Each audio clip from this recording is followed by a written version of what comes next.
Lorsque l'on parle de kidnapping, d'enlèvement, on a souvent tendance à aborder les plus connus, les plus médiatisés. On va parler de Diane Carrier, de Sébastien Métivier, de Julie Surprenant ou encore de Cédrica Provencher qui, elle, est extrêmement connue, là. On a souvent tendance à parler de ce que les médias vont parler, donc à se rappeler de ça. Et moi, j'ai voulu aller voir la disparition la plus vieille qui a été enregistrée au Canada. Et j'ai trouvé. Alors, sans plus tarder, je vous laisse le temps de vous installer bien confortablement, doudou sur les genoux, et on est parti dans le crime d'aujourd'hui.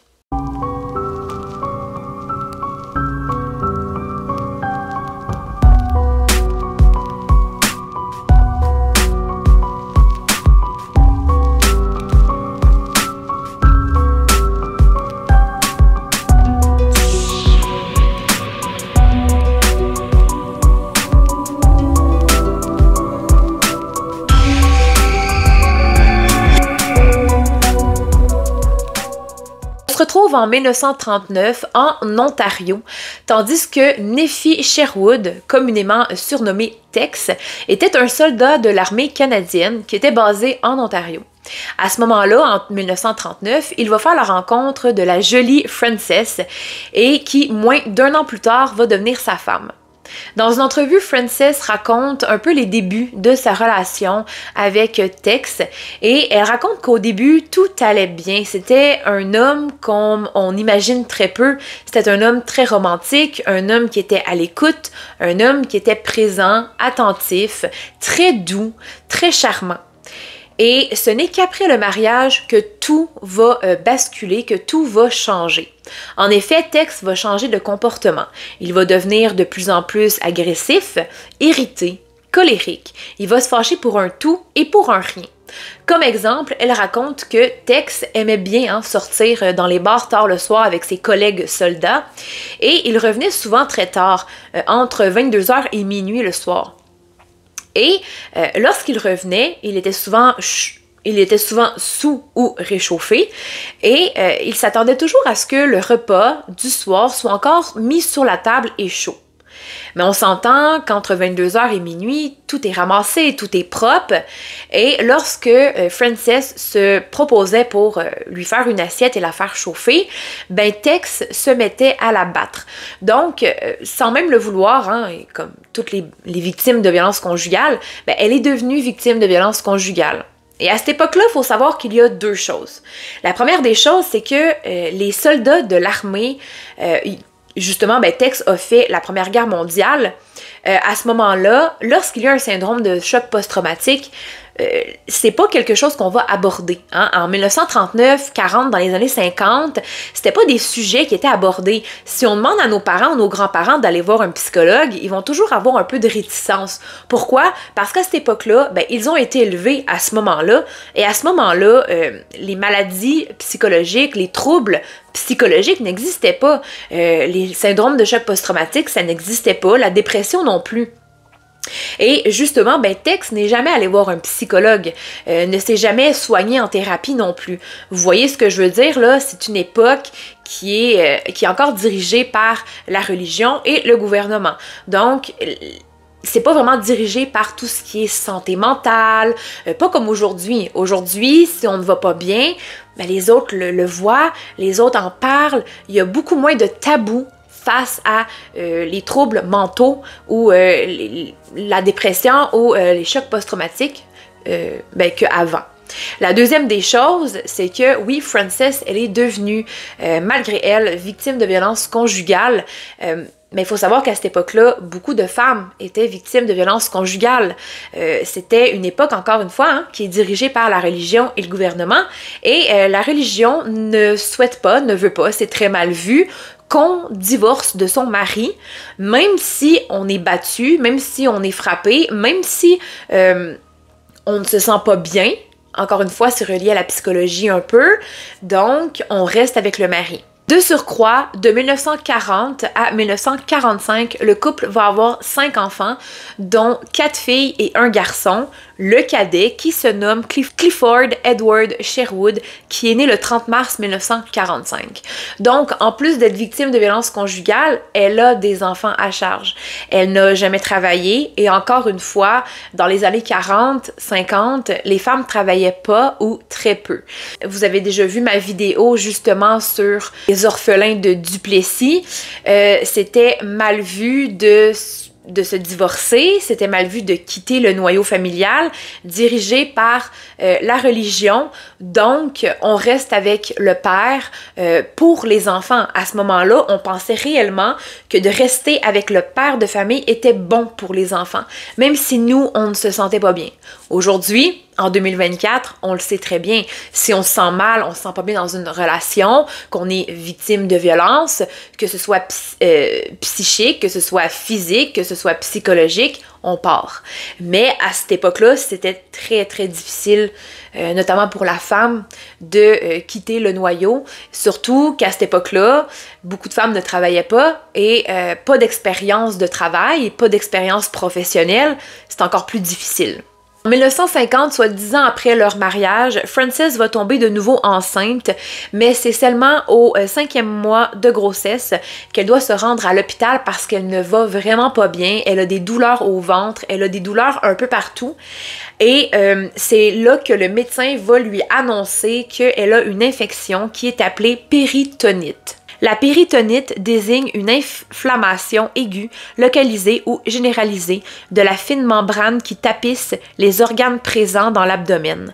La cause la plus fréquente de cette infection est une perforation d'un organe abdominal dans le péritoine. Donc, avec la logique, on peut peut-être en conclure que cette infection-là, elle a sûrement été due parce que, justement, Frances était victime de violences conjugales. Sans doute que Tex l'a frappé au même endroit, à un organe en tant que tel, plusieurs fois, ou seulement une fois, mais très très fort, ce qui a fait en sorte que ça l'a un peu déchiré là, la membrane péritoine de cet organe-là, qui a fait développer une infection. Donc, le médecin va conseiller à Frances de stopper la grossesse parce que ça peut être autant dangereux pour elle que pour le bébé. Et donc, elle va stopper la grossesse. Elle va tomber en dépression, hein? Elle va avoir une dépression postpartum, là, comme si on peut dire. Elle va se sentir très mal. Elle va donc rester plusieurs jours à l'hôpital et c'est pendant ces journées-là à l'hôpital que Tex va en profiter pour acheter un billet de train à Frances, donc de l'Ontario jusqu'à Montréal, pour qu'elle aille chez sa mère. Lui, il va s'acheter un billet de train également à lui et aux filles pour se rendre en Colombie-Britannique. On ne sait pas pourquoi il n'achète pas de billet de train à Clifford pour venir avec lui. Il va donc décider de laisser Clifford à Frances. Donc, lorsque Frances va sortir de l'hôpital, elle va arriver chez elle et il y a 2 billets. Et donc, elle devra prendre le train avec Clifford, son cadet, pour se rendre à Montréal, vivre chez sa mère. La femme va donc vivre chez sa mère pendant quelques temps, pendant quelques mois, puis elle va se trouver un emploi. Et elle va donc se trouver un appartement à Verdun, à Montréal. On sait encore une fois qu'à cette époque-là, c'était très mal vu pour une femme de travailler à temps plein, d'être monoparentale, mais là, elle n'a pas le choix, elle doit travailler. Donc, elle va réussir à se ligoter un emploi. Elle va se trouver un appartement avec son fils Clifford. On sait que Tex revient souvent à Montréal pour visiter Frances et Clifford.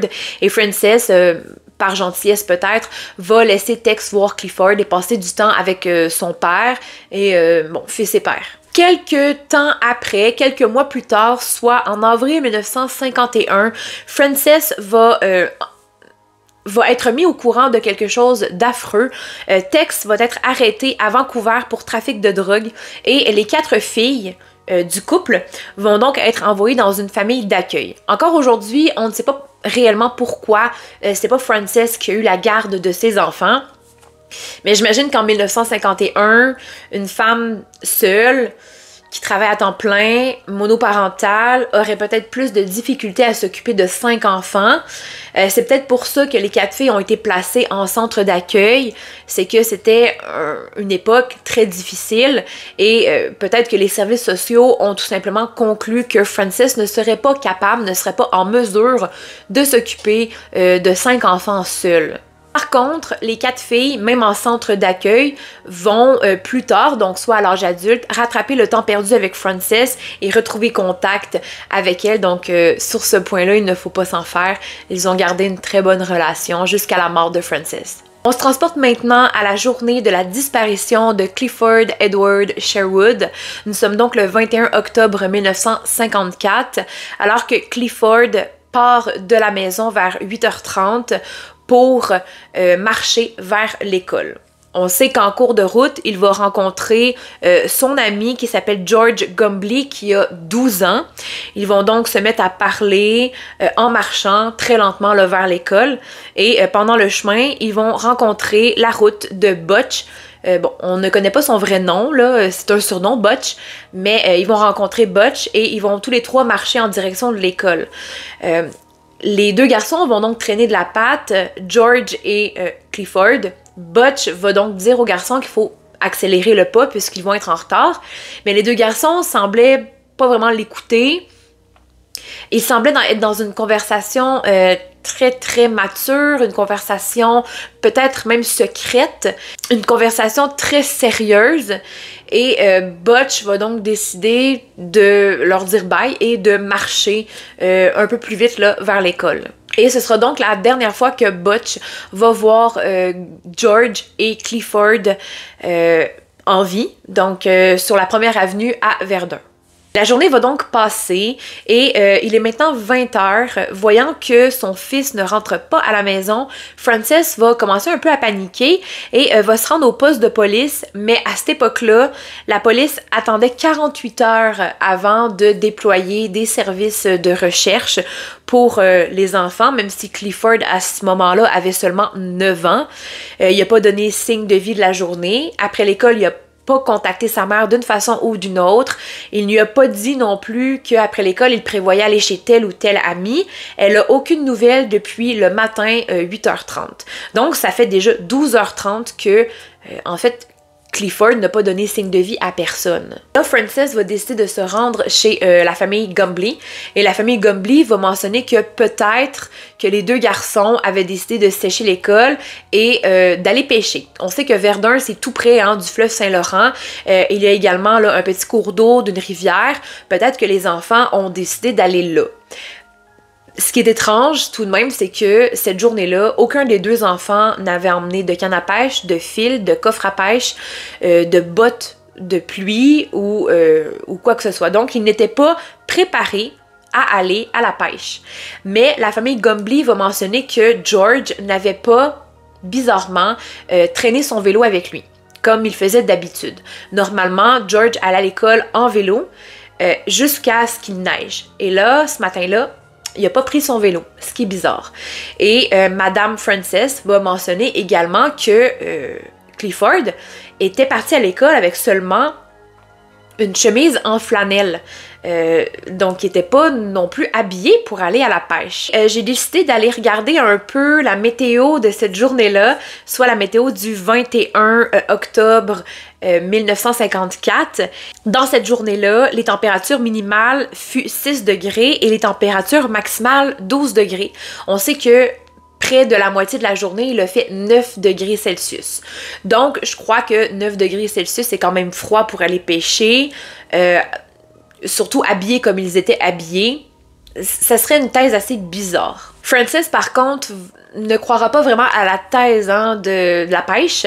Elle va plutôt croire à la thèse que c'est Tex qui a pris son fils et qui l'a emmené avec lui à Vancouver ou en Colombie-Britannique, où il habitait, on ne sait pas trop. Il se promenait beaucoup.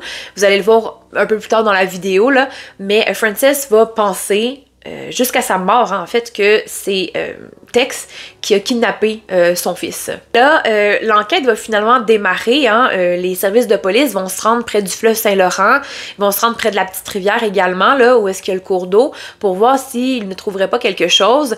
Malheureusement, il n'y a rien qui a été trouvé. Et il y a des témoins hein, pendant cette journée-là qui vont mentionner avoir vu 2 jeunes garçons faire du pouce en direction de Vaudreuil-Dorion. Vaudreuil-Dorion se situe à environ 30 minutes de Verdun en voiture, 2 heures en autobus ou encore 10 heures à pied. Donc, est-ce qu'ils sont vraiment allés à Vaudreuil? On ne sait pas. Est-ce qu'ils ont marché? On ne sait pas. Est-ce qu'ils ont pris l'autobus ou ils ont fait du pouce et ils ont été embarqués par quelqu'un? On ne sait pas non plus. Malgré l'enquête, il n'y a rien qui a été trouvé concernant Clifford ou George. Et là, vous pouvez aller voir hein, sur les disparitions irrésolues du Québec. On voit bel et bien la photo de Clifford Edward Sherwood, mais vous ne trouverez pas la vie de disparition de George Gumbley. Pourquoi? Tout simplement parce que lors de la disparition de Clifford, Frances a réellement pris toute la place. Elle a fait en sorte de participer à plusieurs émissions, dont les Télétons. Elle a fait beaucoup d'entrevues durant toute sa vie, là, en fait, pour parler de Clifford, mais jamais, malheureusement, Frances va parler de George Gumbley, de sa disparition. Et c'est vraiment une disparition qui va un peu passer sous le radar. Pourquoi? On ne sait pas, j'ai essayé de regarder peut-être la situation familiale, comment ça se passait, mais il y a peu d'informations. Il n'y a pas d'informations sur la famille Gumbley. On sait seulement que la famille Gumbley aussi a recherché son fils, hein, et le père de George a toujours refusé, lui aussi, de déménager d'où il était. Il avait la conviction, il avait l'espoir qu'un jour George finirait par revenir à la maison, tout comme Frances qui, elle aussi, n'a jamais déménagé. Elle a toujours pensé que Clifford finirait bien par revenir. Donc, la disparition de George a vraiment passé sous le radar, mais George Gumbley aussi, âgé de 12 ans, est disparu en même temps que Clifford cette journée-là. Et encore aujourd'hui, ces 2 disparitions-là restent des disparitions irrésolues. Pendant 1 an, il n'y a absolument rien qui va se passer, aucune découverte, rien du tout. Évidemment, les policiers vont regarder la thèse, la thèse de Vaudreuil-Dorion, mais il n'y a pas grand-chose qui va être retrouvé. Par contre, je suis allée regarder justement sur le forum. Il me semble que c'était du cousin de George Gumbley. Et le Montréal Star déclare, donc c'était un poste de radio à cette époque-là, il va déclarer que le 24 octobre 1954, 2 garçons portés disparus auraient été vus en train de marcher dans Vaudreuil, donc le samedi soir. Tout semblait indiquer qu'ils avaient tout prévu d'avance, donc les 2 garçons. Madame Gumbley a déclaré que George avait pas emmené son vélo, comme je l'ai mentionné. Madame Sherwood va déclarer que Clifford n'avait qu'une chemise en flanelle. Le sergent détective Harvey fouilla le parc en Grignon, une station de pompage abandonnée, mais n'a jamais rien retrouvé. Une femme avait vu 2 garçons jeunes marcher dans la rue à Vaudreuil et un portait une arme. On sait qu'il y avait un braquage qui avait eu lieu dans la rue Wellington dans la soirée, donc dans la soirée nuit là, de vendredi à samedi. Dans la nuit du vendredi à samedi, il y a un groupe de très jeunes garçons qui avaient été cambrioler le magasin et avaient volé une arme. Donc à ce moment-là, on pensait réellement que c'était George et Clifford, mais encore aujourd'hui, on n'a aucune preuve que c'était eux. Donc si c'est eux, Clifford et George auraient été encore à Montréal jusque dans la nuit du vendredi 22 octobre au samedi 23 octobre. Là, justement, les 2 garçons auraient été aperçus par des témoins en train de faire du pouce le samedi. Pourquoi ils faisaient du pouce vers Vaudreuil-Dorion, on ne sait pas. Et encore une fois, est-ce que c'était réellement vers Vaudreuil-Dorion? On le sait pas. Est-ce que c'était eux? On le sait pas non plus. Donc, il y a beaucoup de thèses. En tout cas, on y reviendra à la fin de la vidéo, là. Mis à part ces informations-là qui se sont déroulées vraiment dans le week-end là, où les 2 garçons ont disparu, il n'y a rien qui a été retrouvé. Nous sommes maintenant 1 an plus tard et Frances ni la famille Gumbley n'eurent de nouvelles. L'enquête était complètement au point mort et Tex avait été interrogé par la police, mais a nié toute implication dans la disparition de son fils, notamment, bon, il y a eu des déboires judiciaires.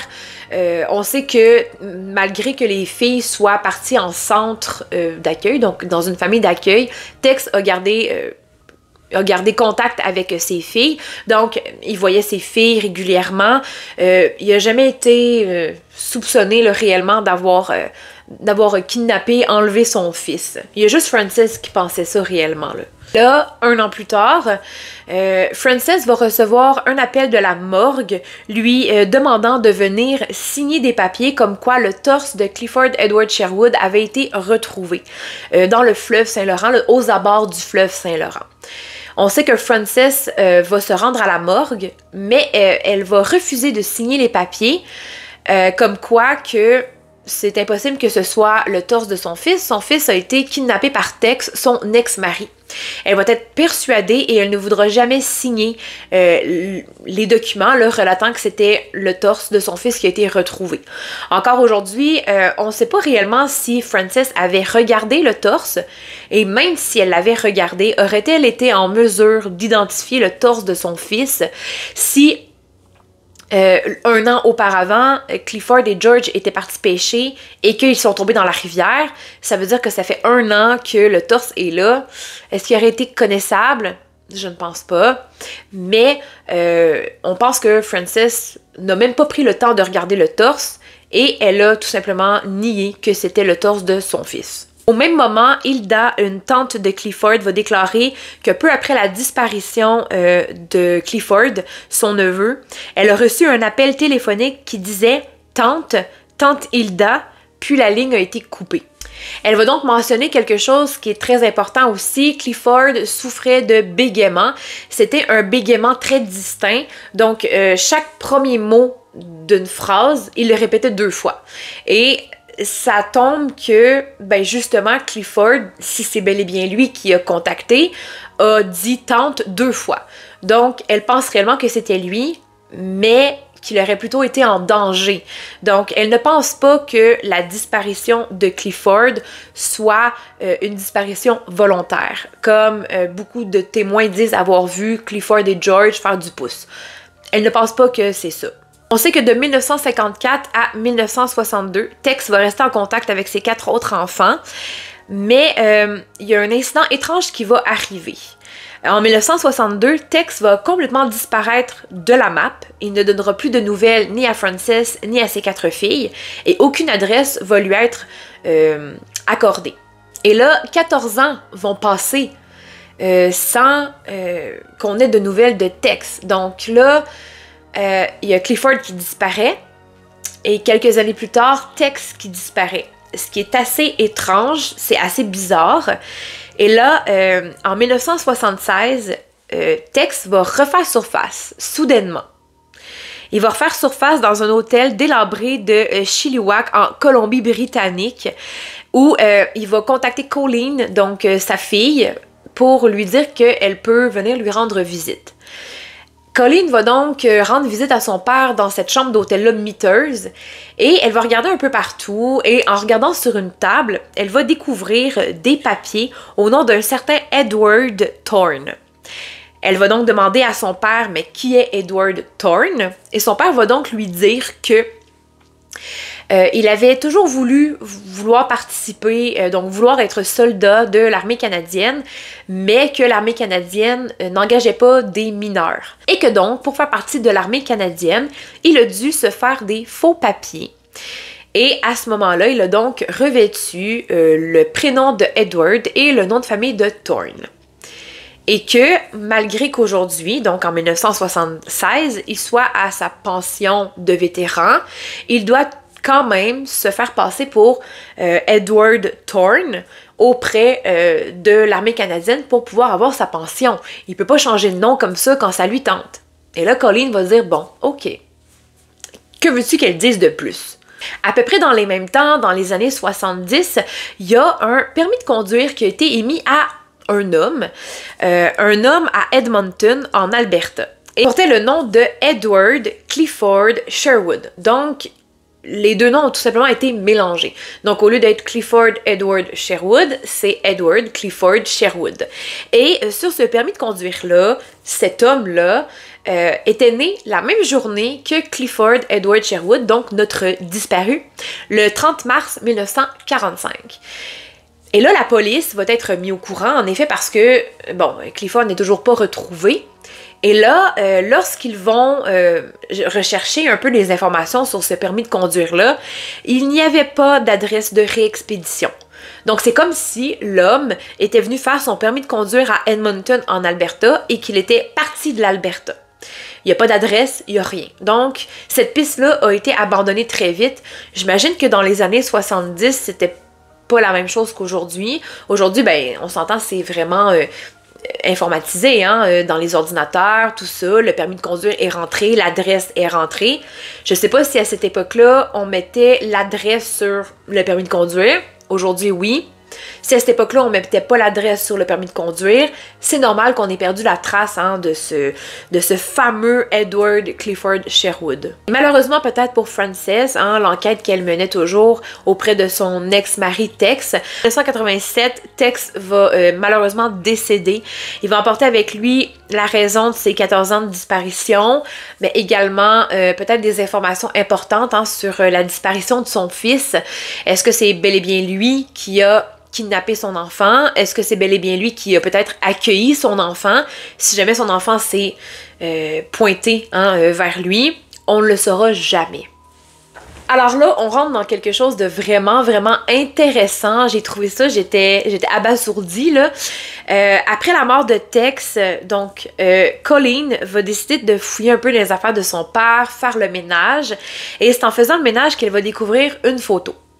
Et cette photo-là va vraiment la troubler au point qu'elle va la montrer à Frances, donc sa mère, et toutes les deux vont avoir le même avis.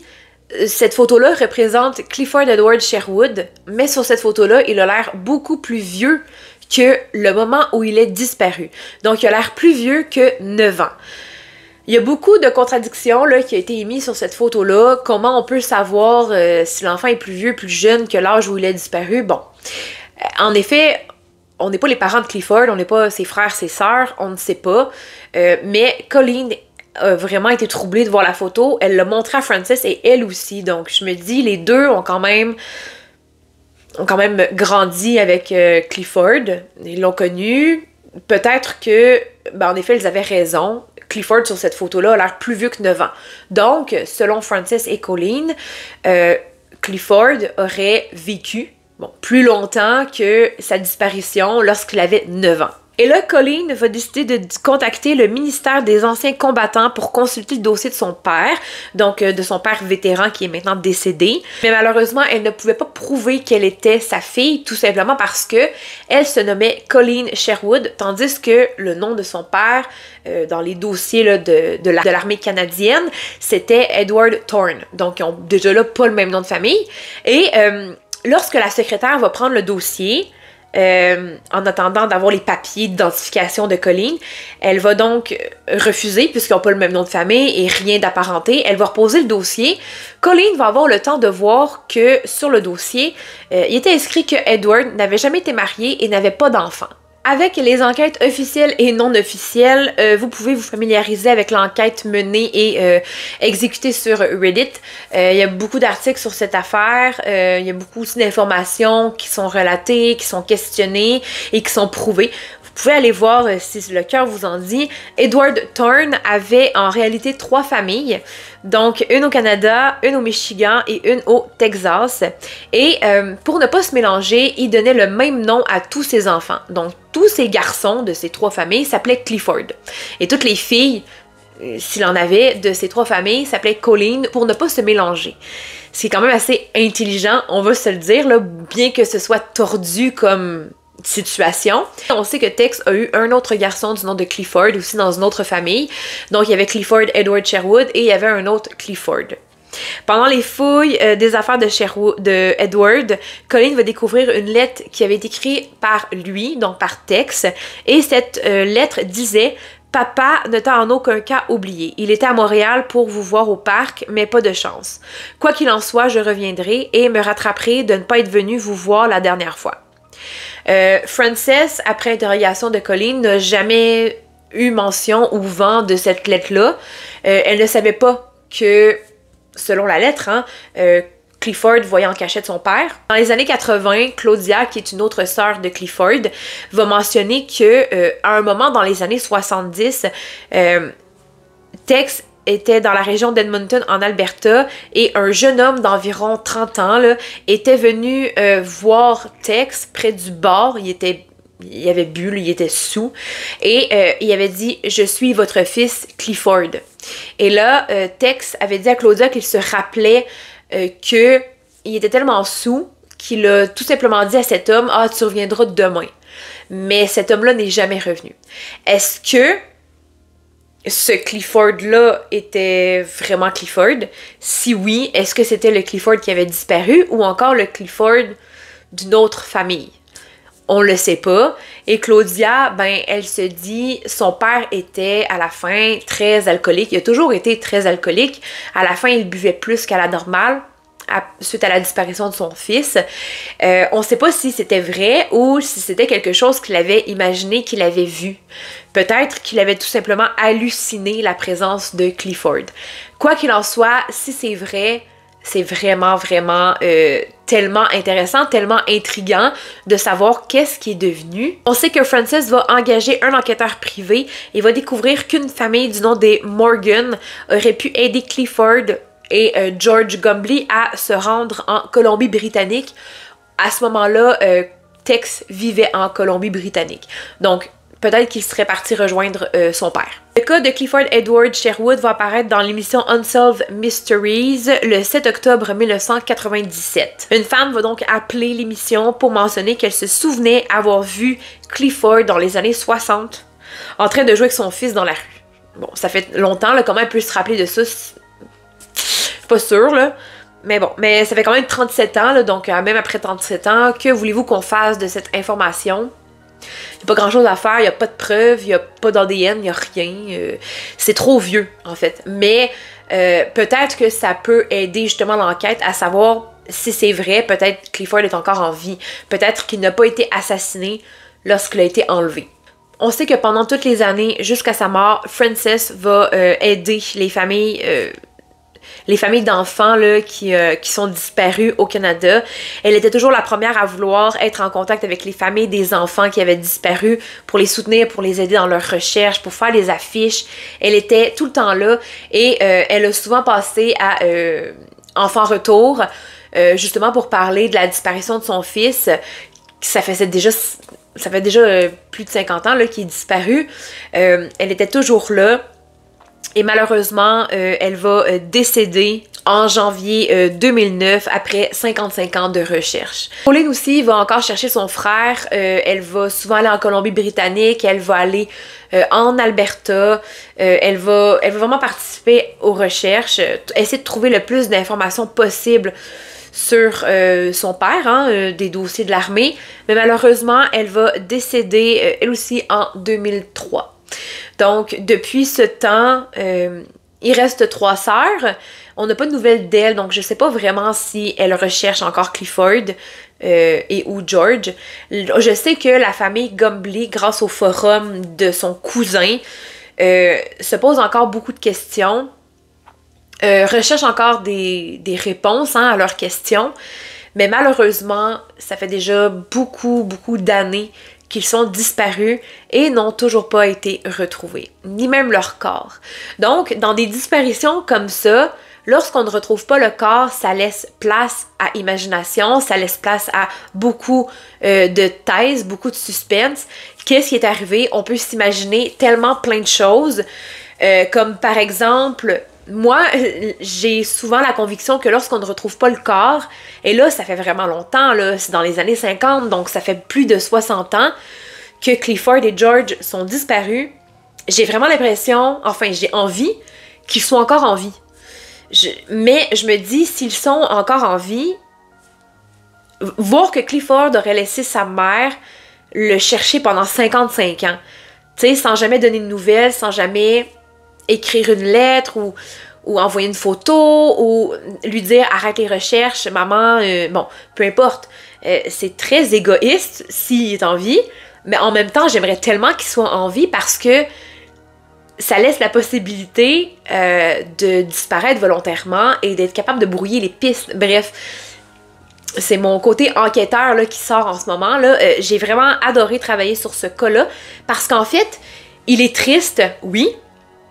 Il est triste pour la famille, pour la mère. Ça doit vraiment être horrible pour une mère de savoir que son enfant est disparu et que jusque sur son lit de mort, on ne le retrouve pas. Ça doit être horrible. Mais en même temps, elle finit bien, peut-être d'un côté, parce qu'on ne retrouve pas les corps. Donc, on ne sait pas s'ils sont morts ou s'ils sont encore en vie. Peut-être qu'on va finir par les retrouver. Peut-être. Peut-être qu'en effet, ben, ils sont morts la journée même de leur disparition. Peut-être la semaine suivante. On ne sait pas. On n'a pas d'informations à part ce que je vous ai mentionné là.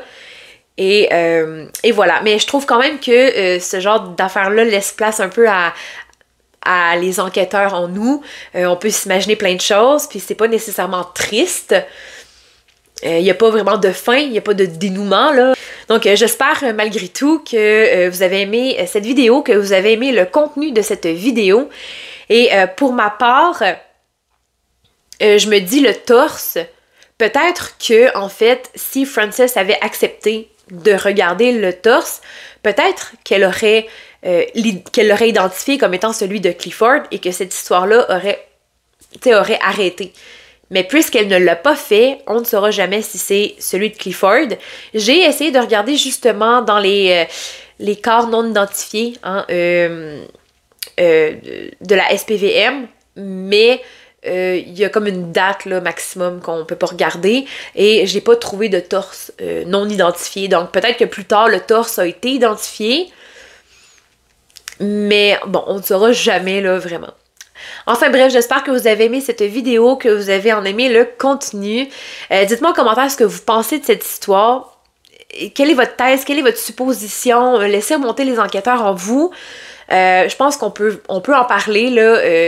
C'est une histoire qui finit pas mal, elle finit pas bien, mais elle est neutre parce qu'on ne sait pas. Donc sur ce, ben je vous souhaite un bon week-end, une bonne soirée, une bonne journée, et on se retrouve pour un prochain sujet. Mais d'ici là, prenez grand soin de vous, de votre famille, de vos amis, mais surtout de vos enfants. Ciao, ciao!